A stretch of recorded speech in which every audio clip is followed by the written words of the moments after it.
Bismillahirrahmanirrahim. Alhamdulillahirabbil alamin. Wassalatu wassalamu ala asyrafil anbiya wal mursalin sayyidina Muhammadin wa ala alihi wa sahbihi ajmain. Hadis ke-22. Hendaklah senantiasa bertakwa. An Abi Dzarrin wa Mu'adzin radhiyallahu anhuma an Rasulillah sallallahu alaihi wasallam qala ittaqillah haitsu ma kunta wa atbi'is sayyi'atal hasanata tamhuha wa khaliqin nasa bi khuluqin hasan. Rawahu Tirmidzi wa qala haditsun hasan. Artinya daripada Abu Dzar dan Mu'adz radhiyallahu anhuma, daripada Rasulullah sallallahu alaihi wasallam, baginda bersabda, bertakwalah kepada Allah, bertakwalah kamu akan Allah di mana saja kamu berada. Maksudnya baik di tempat yang sunyi atau di tempat orang banyak, baik di tempat yang diketahui orang atau di tempat yang tidak diketahui orang. Di mana saja kamu berada, dan ikutkanlah kejahatan dengan kebaikan, niscaya ia menghapuskan akan dosa kejahatan itu. Kejahatan maksudnya adalah maksiat. Kebaikan itu macam-macam, namun yang utama adalah tobat kepada Allah. Hadis ini memerintahkan kepada Mu'adz khususnya dan umat Rasulullah sallallahu alaihi wasallam pada umumnya, bahwa apabila melakukan satu kemaksiatan maka hendaklah diikuti dengan suatu kebaikan. Niscaya ia menghapuskan kebaikan itu akan dosa kejahatan itu. Ada dosa yang hanya bisa dihapuskan dengan tobat. Nah, itu adalah dosa-dosa besar. Ada dosa yang bisa dihapuskan dengan sembahyang 5 waktu. Artinya secara otomatis bila kita sembahyang 5 waktu, maka dosa-dosa kita dihapuskan. Itu adalah dosa-dosa yang dimasukkan dalam golongan dosa yang kecil. Sembahyang zuhur itu menghapus dosa yang terjadi di antara subuh dan zuhur. Sembahyang asar menghapuskan dosa yang terjadi antara zuhur dan asar. Sembahyang maghrib menghapuskan dosa yang ada antara asar dan maghrib. Nah, seterusnya subuh menghapuskan dosa yang terjadi antara isya dan subuh. Yang dihapuskan oleh sembahyang itu adalah dosa-dosa yang dianggap dosa kecil. Sedangkan dosa besar seperti minum arak, berjudi, mencuri, memfitnah orang lain, menggibah orang lain, nah itu kada bisa hapus dengan sembahyang 5 waktu. Mesti dihapus dengan kebaikan yang bernama tobat tadi.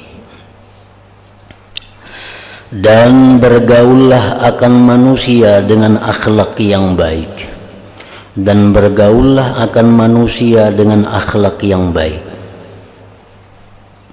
Karena akhlak yang baik itu yang akan memberati timbangan amal kebaikan manusia.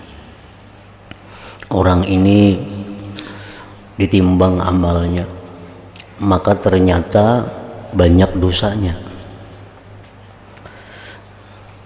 Nah, untuk menutupi itu adalah dimasukkan catatan amal yang bernama akhlak yang baik. Maka akhlak yang baik itulah yang memberatkan timbangan kebaikan sehingga menang daripada timbangan kejahatan. Nah, akhlak yang baik itu dijelaskan pula oleh Rasulullah Sallallahu Alaihi Wasallam dalam hadis yang lain. Akhlak yang baik macam apa yang bisa memberatkan timbangan itu? Akhlak yang baik yang dimaksud itu adalah satu perilaku, satu sikap. Yang pertama, memberi orang yang tidak pernah memberi. Nah, itu satu. Tidak memberi orang yang kada pernah memberinya.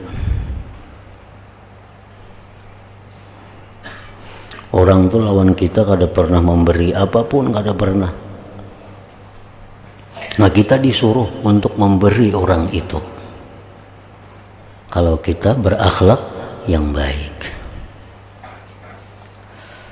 Misalnya orang sebuah rumahan itu amunnya baaruhan, berselamatan, kada suah maatari.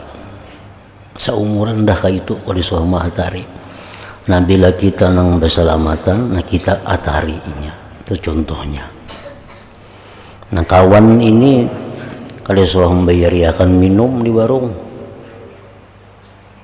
Kada suah membayariakan minum. Nah, kita membayariakan inya sewaktu-waktu. Nah, kita bertamu, kita bayariakan inya. Nah, itu yang pertama daripada akhlak yang baik. Memberi kepada orang yang tidak pernah memberi kepadanya. Yang kedua, menghubungi orang yang tidak pernah menghubunginya. Nah, termasuk di sini menegur orang yang kada pernah menegur sapa kepadanya. Mengirimkan salam kepada orang yang tidak pernah kirim salam kepadanya. Nah, menghubungi orang yang tidak pernah menghubunginya. Yang ketiga, memaafkan orang yang berbuat aniaya kepadanya. Nah, tiga hal itu apabila ada dalam diri seseorang, maka orang itu disebut punya sifat akhlak yang baik.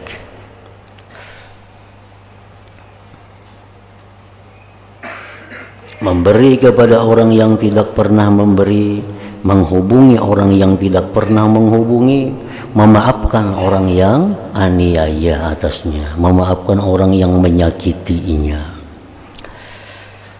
Nah, ini satu derajat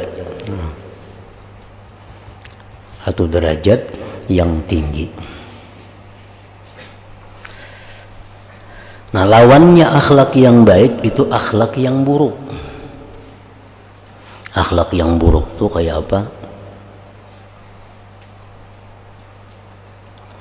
Akhlak yang buruk itu menyakiti orang yang berbuat baik kepadanya. Nah, itu akhlak buruk. Menyakiti orang yang berbuat baik kepadanya.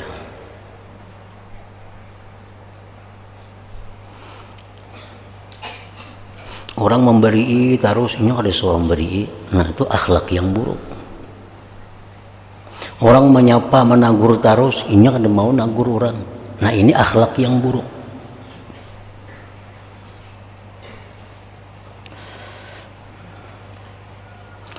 Di antara akhlak baik, akhlak buruk itu ada satu akhlak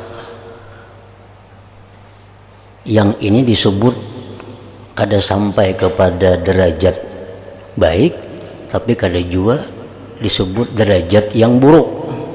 Di tengah-tengahnya ada akhlak. Apa akhlaknya? Kada memberi kepada orang yang kada memberinya, kada menagur orang yang kada menagur lawan inya, kada menghubungi orang yang kada menghubungi lawan inya, kada memaafkan orang nang menganiayainya. Nah ini akhlak antara baik dan buruk. Kalau akhlak jahat, menyakiti orang nang berbuat baik kepadanya. Orang memberi tarusnya kada suah, orang menagur tarus inya kada suah berdahulu menagur. Orang berbuat salah lawan inya membalas banget pada itu. Nah ini akhlak buruk. Nah, sedangkan akhlak yang antara baik antara buruk itu orang nang kada memberi terhadap orang nang kada suah, kada pernah memberi inya kada menegur orang nang kada menagur lawan inya kada memaafkan orang yang berbuat jahat kepadanya.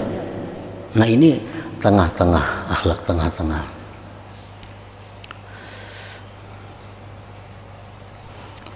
Nah, akhlak yang tengah ini bisa dianggap akhlak yang baik bila dibanding dengan akhlak yang buruk. Tetapi akhlak yang tengah ini bisa dianggap belum baik bila dibanding dengan akhlak yang baik.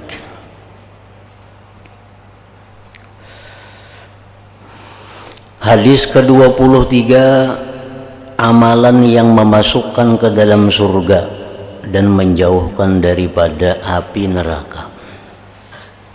An Mu'az bin Jabal radhiyallahu anhu qala qultu ya Rasulullah akhbirni bi'amalin yudkhiluni al-jannata wa yubaiduni anin nar. Qala laqad sa'alta an azim wa innahu la yasirun ala man yassarahu Allah ta'ala alayhi. Ta'budullah wa la tusyriku bihi syai'a wa tuqimus salah wa tu'tiz zakah wa tasumu Ramadan wa tahujjul baita. Thumma qala ala adulluka ala abwabil khair as-sawmu junnah was-sadaqatu tutfi'ul khati'ata kama yutfi'ul ma'un nar wa salatul rajul fi jawfil lail. Thumma tala tatajafa junubuhum 'anil madaji' yad'una rabbahum khawfan wa tama'a wa mimma razaqnahum yunfiqun. Fala ta'lamu nafsum ma ukhfiya lahum min qurrati a'yun jazaa'an bima kanu ya'malun. Thumma qala ala ukhbiruka bi ra'sil amri wa umudihi wa zirwati sanami. Qultu bala ya Rasulullah. Qala ra'sul amri al-islam wa amuduhu as-salah wa zirwatu sanamihi al-jihad. Thumma qala ala ukhbiruka bi milaki dzalika kulli. Qultu bala ya Rasulullah. Qala fa akhadha bilisani wa qala kuffa alayka hadza. Fa qultu ya Nabi Allah wa inna la mu'akhazuna bima natakallamu bih. Fa qala sakilatka ummuk wa hal yakubbun nasa bin nar ala wujuhihim aw qala ala manakhirihim illa hasaidu alsinatihim. Rawahu Tirmidzi wa qala haditsun hasanun sahih. Artinya daripada Mu'az bin Jabal radhiyallahu anhu berkata, aku bertanya, wahai Rasulullah, bolehkah engkau khabarkan akan daku dengan amalan yang dapat memasukkan aku ke dalam surga dan menjauhkan aku daripada api neraka?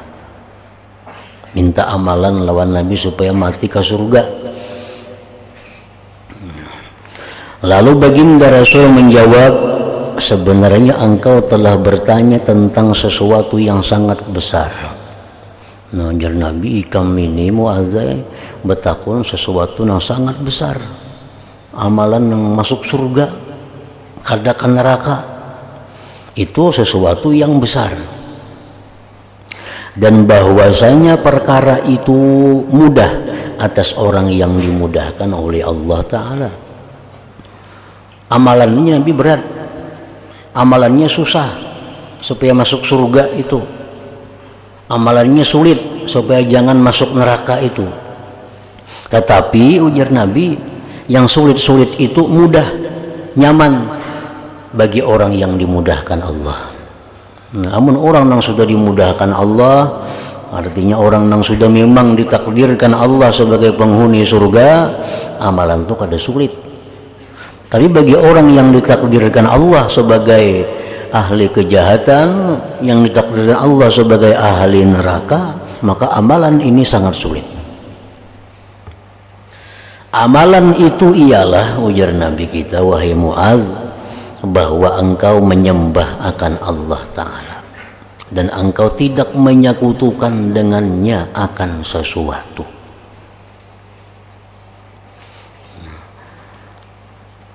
Jangan menyembah selain Allah. Apapun sesuatu selain Allah jangan disembah.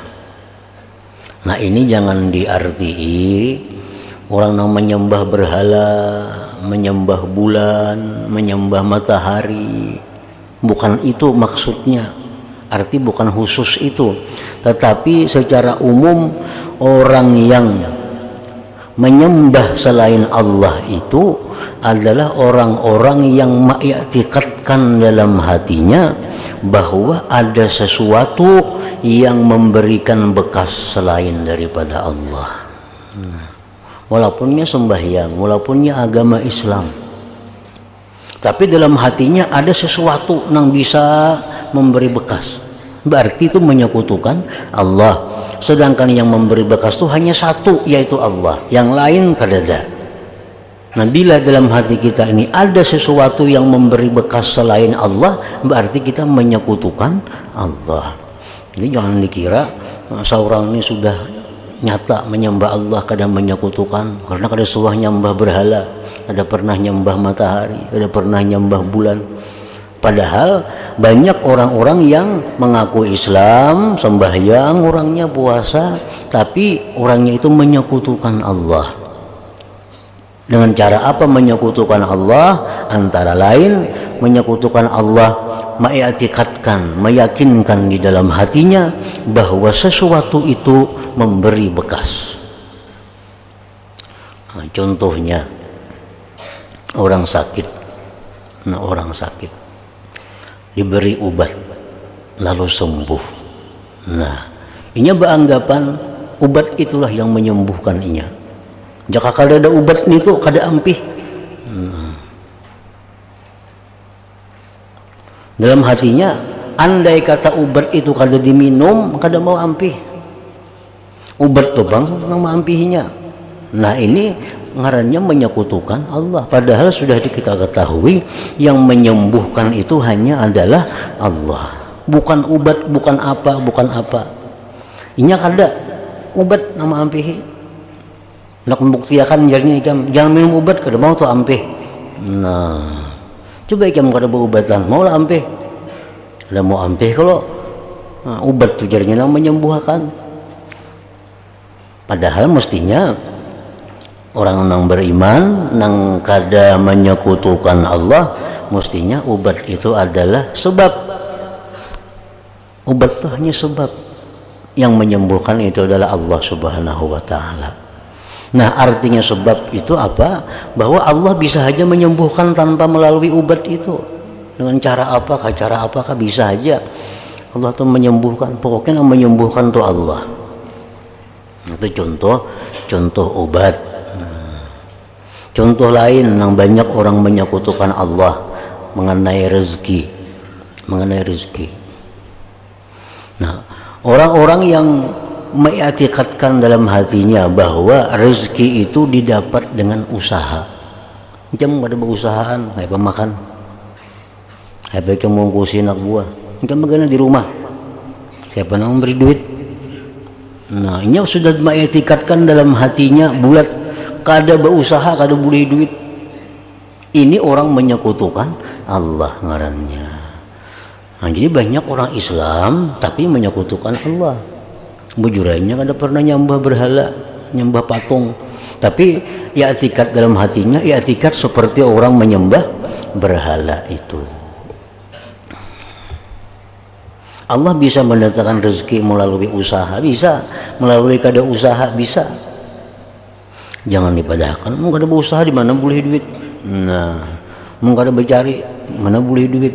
Jangan dipadahkan kayak itu. Allah ada, Allah bisa menyampaikan duit tanpa melalui dicari, tanpa melalui diusahai. Allah bisa, Allah maha kuasa itu. Nah, jadi itu dulu amalan supaya masuk surga nih. Jangan menyekutukan Allah zahir maupun batin.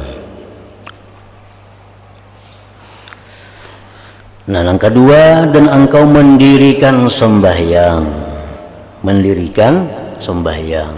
Nah, sudah dijelaskan dalam hadis-hadis dahulu, pengertian mendirikan itu artinya memelihara sembahyang sesuai syarat rukunnya, adabnya, dan waktunya. Itu orang mendirikan salat, sembahyang didirikan. Ya, dan menunaikan zakat dan berpuasa di bulan Ramadan dan pergi haji ke Baitullah. Nah, itu amalan masuk surga.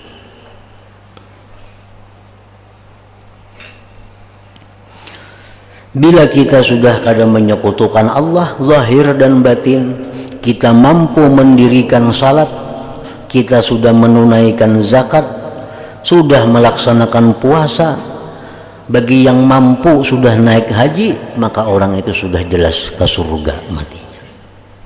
Ke surga itu. Karena itu amalan masuk surga. Kemudian baginda bersabda, wahai Muaz, hendaklah engkau aku tunjukkan atas pintu-pintu kebaikan. Makon laikam kepada kanjeng Nabi pintu-pintu kebaikan. Puasa itu ujar Nabi adalah perisai. Perisai. Puasa itu perisai. Perisai itu artinya penjaga diri. Orang melihat orang berperang itu, nah biasa ada kan kayak nyiro itu perisai ngarannya, supaya pedang orang jangan karena seorang, panah jangan karena seorang, ditangkis lawan nang kayak nyiro nang bulat tuh dibuat dari besi, itu perisai ngarannya. Nah, puasa itu adalah perisai daripada maksiat.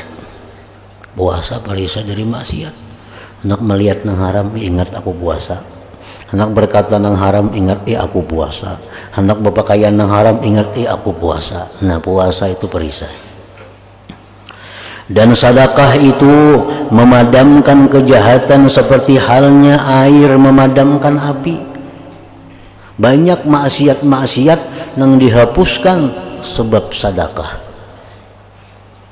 Cuma kita kada tahu maksiat-maksiat apa jumlahnya.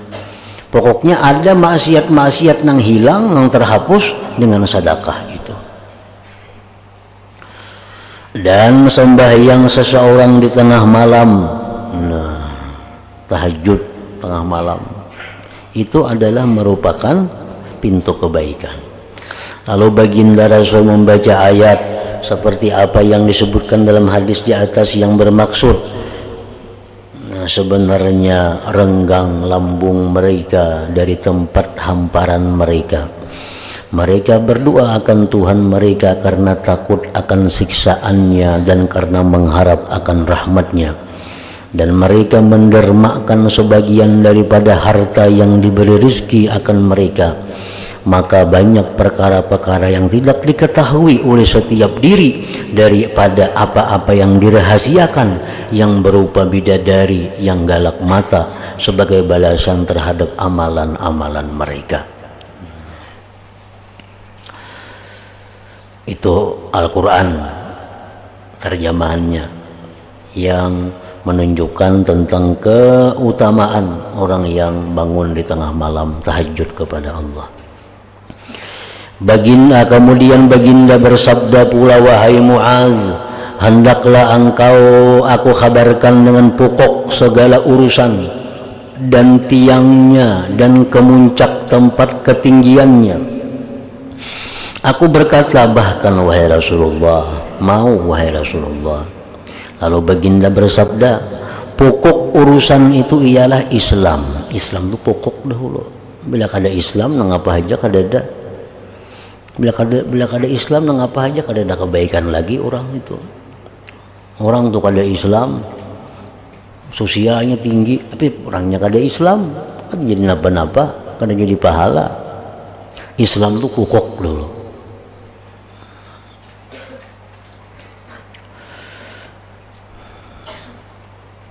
Dan tiangnya ialah sembahyang. Tiang Islam itu sembahyang. Dan kemuncak segala ketinggiannya ialah jihad. Kemudian baginda bersabda pula, wahai Mu'adz, hendakkah engkau aku kabarkan dengan raja daripada segala apa yang telah aku sebutkan tadi? Aku menjawab, bahkan wahai Rasulullah. Lalu baginda memegang lidahnya sambil bersabda, jaga ini baik-baik. Beliau memegang mulutnya, jaga ini baik-baik ya Nabi.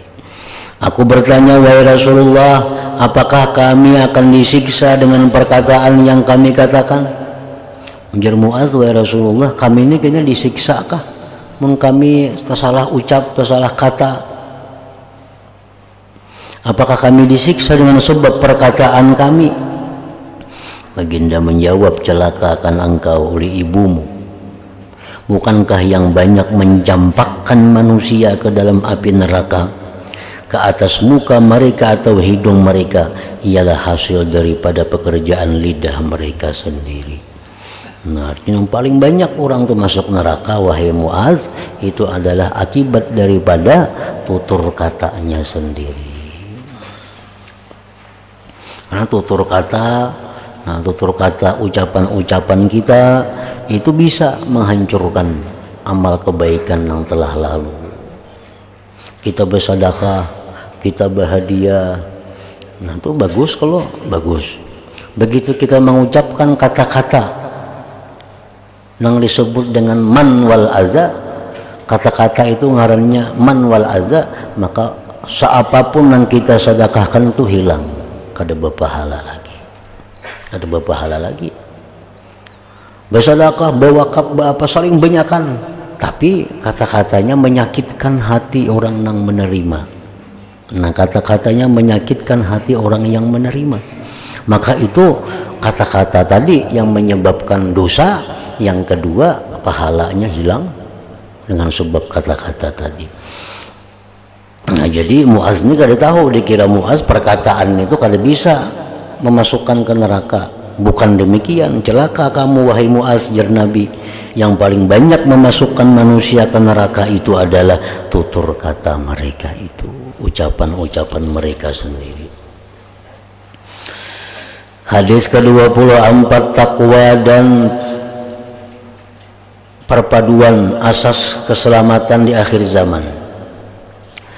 An Abi Najih al-Irbad an Ibni Sariyah radhiyallahu anhu qala wa'azana Rasulullah sallallahu alaihi wasallam mau'izatan wajilat minhal qulub wa zarifat minhal uyun faqulna ya Rasulullah ka'annaha mau'izatu muwaddi'in fa'ausina qala usikum bitaqwallah azza wa jal wa sam'i wa ta'ah wa in ta'ammara alaikum abdun فإنه من يعش منكم فسيرى اختلافا كثيرا فعليكم بسنتي وسنة الخلفاء الراشدين المهديين عضوا عليها بالنواجذ وإياكم ومحدثات الأمور فإن كل بدعة ضلالة رواه أبو داود والترمذي وقال حديث حسن صحيح. Artinya daripada Abi Najih al-Irbad bin Sariyah radhiyallahu taala anhu berkata, telah menasihati akan kami oleh Rasulullah sallallahu alaihi wasallam sebagai nasihat yang menggeletar hati kami daripadanya dan mengalir air mata kami dari sebab mendengarnya. Lalu kami berkata, wahai Rasulullah, seolah-olah nasihat ini nasihat orang yang hendak meninggalkan kami buat selama-lamanya. Maka dari sebab itu berwasiatlah olehmu akan kami wahai Rasulullah. Lalu baginda bersabda, aku berwasiat kepada kamu supaya kamu senantiasa bertakwa akan Allah Ta'ala. Hadis Nabi, Quran, paling banyak sudah wasiat agar kita bertakwa kepada Allah dan mendengar serta patuh kepada pemimpin walaupun yang menjadi pemimpin ke atas kamu itu seorang hamba. Bila ada orang yang diangkat jadi pemimpin, taati pemimpin itu selama ini kada menyimpang dari aturan Allah. Kita misal mengangkat pemimpin yang apakah? Nah kita disuruh Nabi taat dengan pemimpin yang diangkat itu, asalkan yang diperintahkan pemimpin itu kada bertentangan dengan perintah Allah.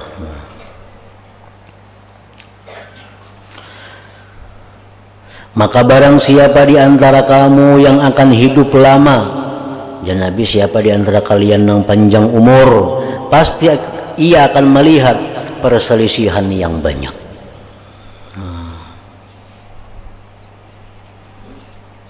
Jadi Nabi, siapa yang panjang umur di antara kalian, nah kalian kita akan menemui perselisihan yang banyak di antara kaum muslimin sendiri. Nah, Nabi kita wafat di masa Abu Bakar, ada perselisihan tapi selesai. Di masa Umar bin Khattab ada perselisihan tapi selesai. Di masa Utsman ada perselisihan, nah bebunuhan. Sama-sama orang Islam. Sampai Umar sendiri, Utsman sendiri meninggal dibunuh karena ada perselisihan. Itu Nabi sudah madahkan sebelumnya. Di Nabi, siapa yang berumur panjang kita melihat perselisihan. Utsman menjadi khalifah, nah, timbul macam-macam perselisihan pendapat. Akhirnya Utsman dibunuh oleh orang yang kada sependapat dengan Utsman. Diganti lagi oleh Sayyidina Ali. Sayyidina Ali menjabat khalifah, macam-macam perselisihan, peperangan terjadi. Akhirnya Sayyidina Ali pun terbunuh juga. Nah, jadi jar Nabi, siapa yang berumur panjang melihat kayaknya perselisihan yang banyak.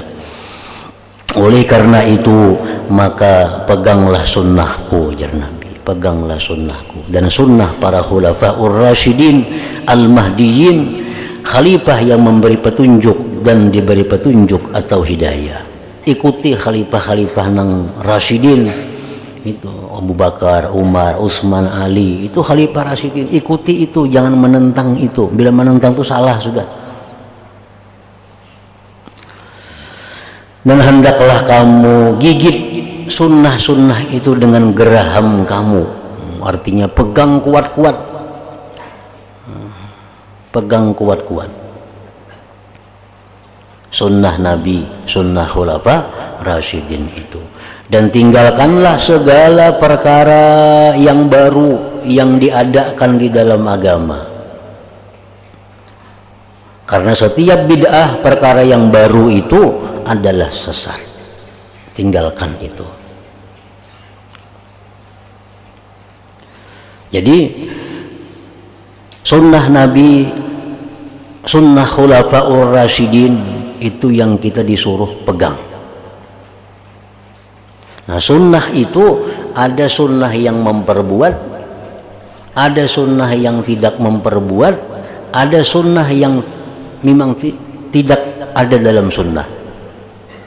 Kayak sembahyang berjamaah umpamanya. Nah, sembahyang berjamaah ini jelas itu sunnah di zaman Nabi, di zaman sahabat. Nah, majlis ilmu, majlis ilmu itu sunnah, karena mulai zaman Nabi sudah ada, mulai zaman khulafa rasyidin sudah ada. Itu sunnah Nabi. Majlis zikir itu sunnah Nabi. Nah, itu pegang, itu kada mau salah. Sembahyang tarawih berjamaah itu sunnah khulafa rasyidin. Zaman Nabi kada ada tarawih berjamaah itu. Cuma itu dilakukan oleh khulafa rasyidin. Nah, peganglah itu. Perkara 8-20 itu kalau jadi soal, yang penting berjamaah sembahyang tarawih itu adalah khulafa rasyidin. Masalah hitungan rakaat itu macam-macam, pulang pendapat, ada 36, ada 20, ada 8, ada 2 rakaat saja tarawih ada juga. Yang penting berjamaahnya itu adalah sunnah khulafa rasyidin. Nah, ada yang jelas-jelas yang tidak dilakukan oleh Nabi, yang kada dilakukan oleh khulafa rasyidin, seperti perkumpulan-perkumpulan maksiat. Nah, itu di zaman Nabi kada dilakukan. Perkumpulan-perkumpulan yang isinya itu bertentangan dengan agama Islam, nah itu sudah jelas perkumpulan itu kalau dilakukan. Nah itu bukan sunnah Nabi.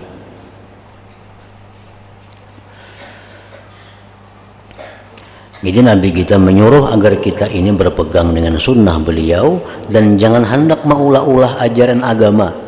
Jangan hendak maulah-ulah ajaran agama nang kada diulah oleh Nabi kita.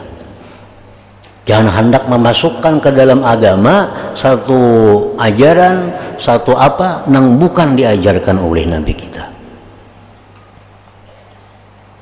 Maka itu disebut ngarannya adalah bid'ah yang sesat. Nah, kemudian hadis ke-25, wasiat Nabi sallallahu alaihi wasallam kepada Abdullah bin Abbas radhiyallahu anhu.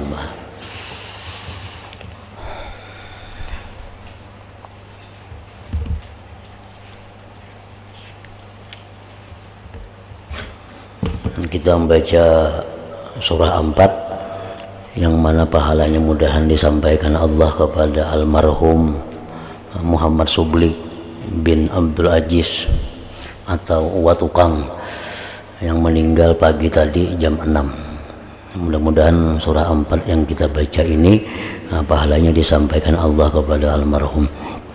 Ila hadratin Nabi sallallahu alaihi wasallam. Al-Fatihah. A'udzu billahi minasy syaithanir rajim. Bismillahirrahmanirrahim. Alhamdulillahi rabbil alamin. Arrahmanir rahim. Maliki yaumiddin. Iyyaka na'budu wa iyyaka nasta'in. Ihdinas siratal mustaqim. Siratal ladzina an'amta 'alaihim ghairil maghdubi 'alaihim waladdallin. Amin. Bismillahirrahmanirrahim. Qul huwallahu ahad. Allahus samad. Lam yalid wa lam yulad wa lam yakul lahu kufuwan ahad. Bismillahirrahmanirrahim. Qul huwallahu ahad. Allahus samad. Lam yalid wa lam yulad wa lam yakul lahu kufuwan ahad. Bismillahirrahmanirrahim. Qul huwallahu ahad. Allahus samad. Lam yalid wa lam yulad wa lam yakul lahu kufuwan ahad. Bismillahirrahmanirrahim. Qul huwallahu ahad. Allahus samad. Lam yalid wa lam yulad wa lam yakul lahu kufuwan ahad.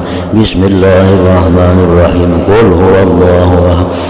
Allahus samad. Lam yalid wa lam yulad wa lam yakul lahu kufuwan ahad. Bismillahirrahmanirrahim. Qul huwallahu ahad.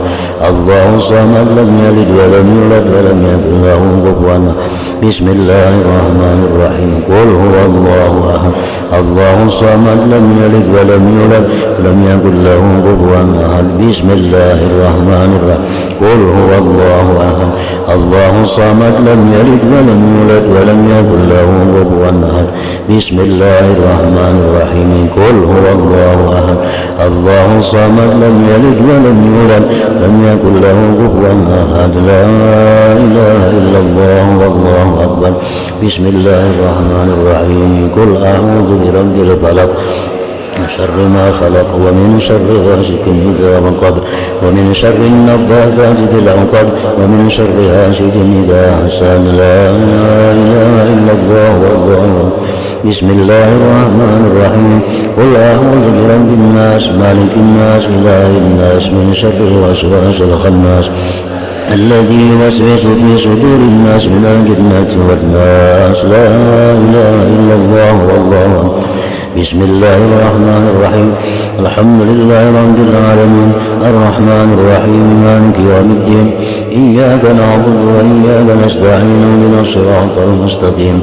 صراط الذين أنعمت عليهم غير المغضوب عليهم ولا الضالين. آمين. Bismillahirrahmanirrahim. Alhamdulillah rabbil alamin. Allahumma salli wa sallim wa barik ala sayyidina Muhammadin wa ala alihi wa sahbihi ajma'in.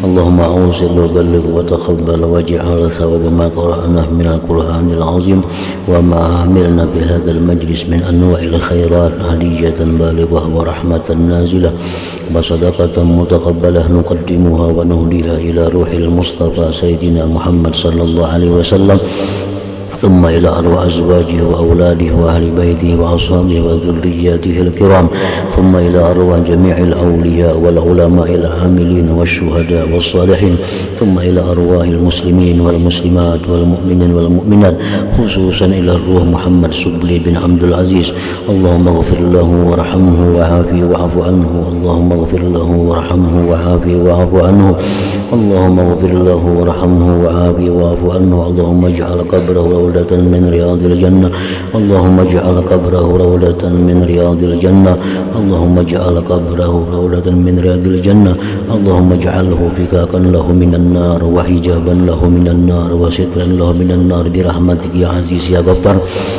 ربنا تقبل منا إنك أنت السميع العليم وتب علينا إنك أنت التواب الرحيم صلى الله على سيدنا محمد وعلى آله وصحبه وسلم الحمد لله رب العالمين.